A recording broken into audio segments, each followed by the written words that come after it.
Estamos conversando con el profesor Iván Pérez del Instituto Abate Molina de nuestra universidad. Iván, estamos conversando sobre literatura latinoamericana y en ese contexto tú te has centrado a estudiar, a investigar la literatura de la última mitad del siglo XX, inicio del XXI, y nos gustaría que nos centráramos allí un poco y que desarrollara un poco más la idea de quiénes son los mejores, los más destacados exponentes que escriben sobre sus temáticas. Por allí me gustaría que nos habláramos ahora. Muy bien, justamente en esa última parte del siglo XX, en los años 60, 70, tenemos un fenómeno conocido como el boom latinoamericano, del cual creo que alguna vez hemos escuchado todos. Tiene que ver con la coincidencia en el tiempo de grandes escritores de diferentes países de América Latina, Gabriel García Márquez, para mencionar al colombiano, Mario Vargas Llosa en Perú, Carlos Fuentes en México, Julio Cortázar en Argentina, ¿no? Que encuentran, esa generación encuentra coincidentemente un vacío cultural del lado español, o en España precisamente, por la dictadura de Franco, ¿no? Existe esa coincidencia. Existe esa coincidencia y ahí podemos explicar, digamos, la eclosión de la literatura latinoamericana en el siglo XX, en el boom, básicamente por también el interés de las editoriales españolas por difundir literatura que, si no se producía en España, se tenía que producir en español en otro lugar, ¿no? Y esto llega, digamos, a nuestros países. Es un efecto que rebota, porque no solamente es un fenómeno en España, sino que tiene repercusión entre nuestros países, porque estos grandes escritores con grandes tirajes, de las grandes editoriales, encuentran a un público que antes no existía, ¿no? Un público de clase media que también se ha ido formando a lo largo del siglo por los procesos de modernización en América Latina, y encuentra, por lo tanto, podemos así entender un poco la metáfora boom, ¿no? Un sonido explosivo, ¿no? Hay una difusión entonces enorme en la que la literatura, vamos a decirlo rápido y mal, llega al supermercado, ¿no? Se pueden comprar libros en el supermercado porque los grandes tirajes editoriales permiten esta difusión, ¿no? Por lo tanto, se crean nuevos lectores, ¿no? Gente que quizás no tenía contacto con los libros, lo empieza a tener, ¿no? Y se crea un público masivo que antes no existía, ¿no? Y, digamos, esto explica un poco las dinámicas, las vertientes que desde la sociología de la literatura podemos observar aún en el siglo XXI, ¿no? Una gran cantidad de escritores latinoamericanos tratando de encontrar, de conectar con ese público que ya se ha creado en las décadas anteriores, ¿no?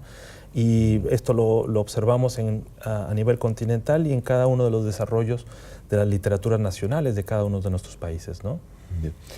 Si comparamos algunos de estos países que acabas de nombrar a propósito de los escritores del boom latinoamericano, Chile, ¿cómo está en respecto a los otros países proporcionalmente hablando? Entiendo que hay más volumen, más población en otros, pero nuestro país, Chile, ¿es un país lector o hay camino todavía por recorrer? Bueno, sin duda hay camino por recorrer, pero yo sí reconozco un impulso que situaría, yo creo, en los últimos 10 años, 10, 12 años, ¿no? De una gran cantidad de escritores que justamente han tomado la posta, como decía, del movimiento o del fenómeno conocido como boom, y que han digamos, tratado de contar historias nuevas, ¿no? En los últimos 10 años en concreto podemos hablar de autores como Alejandro Zambra o Alejandra Costamaña, por ejemplo, que inciden en esto que ahora se conoce por un fenómeno de prensa como la literatura de los hijos, ¿no? contar infancias, historias de infancia ocurridas durante la dictadura militar en Chile, en los años 80, sobre todo, y tratar de dar vuelta al silencio, ¿no? Tratar de combatir el silencio sobre esos años, ¿no? Son precisamente las generaciones jóvenes contando su infancia las que pueden iluminar esos años y pueden contar en primera persona lo que sucedía, ¿no? Bueno, aparte de eso, diría, aludiendo a la creación de nuevos lectores, yo creo que un fenómeno que es muy visible en Chile en los últimos 10 años, insisto, tiene que ver también con la creación de editoriales independientes, ¿no? Ya, uno podría pensar que se crean editoriales, se publican más libros y quizás esos libros no son leídos, pero yo tengo la sensación de que justamente esas editoriales se crean más bien respondiendo a una necesidad, ¿no? Que es, hay un impulso por, desde los sectores que promueven la educación, Ministerio de Educación, etcétera, por crear bibliotecas propias para los colegios, por ejemplo, abrir la lista de lecturas en enseñanza media, lo cual permite que se vayan creando nuevos lectores en esos años que son decisivos, ¿no? La formación de lectores ocurre en los años de formación escolar, enseñanza media sobre todo, ¿no? Iván, vamos a cambiar levemente de tema. Y como tú sabes, en Chile existe una principal fuente de financiamiento para proyectos de investigación, en este caso en literatura, ¿ya? Como también los hay en química, en biología y en otras disciplinas. Y esa es CONICYT y particularmente FONDECYT para aprobar y financiar proyectos individuales en un tópico específico.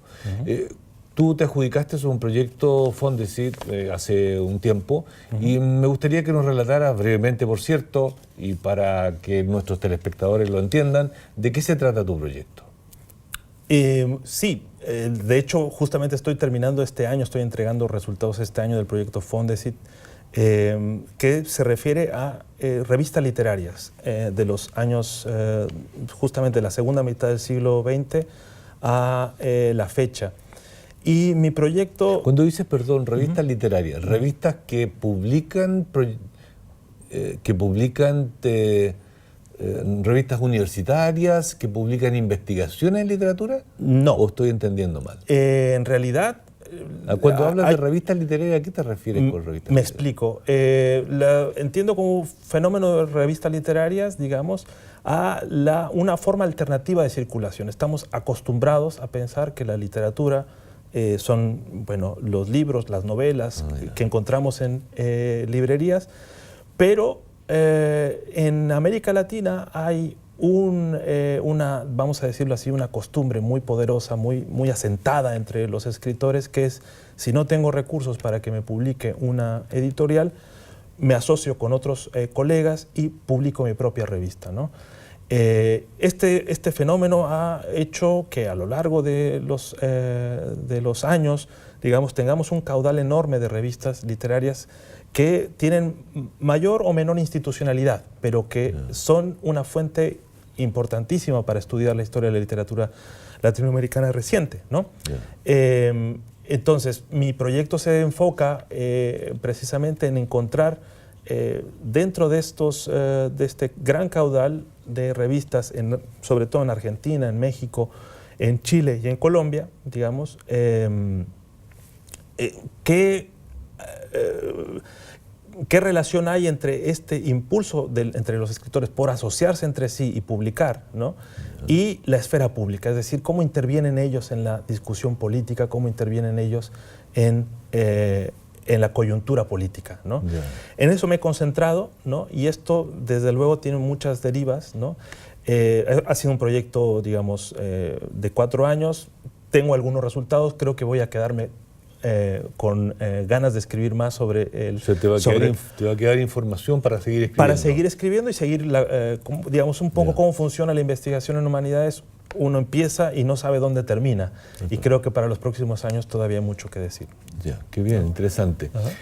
Y a propósito de investigación, y para que nuestros telespectadores también lo entiendan, cuando se hace investigación y en los distintos ámbitos del saber, se requieren nexos, contactos con investigadores que están más o menos en la misma temática, tanto a nivel nacional como extranjeros.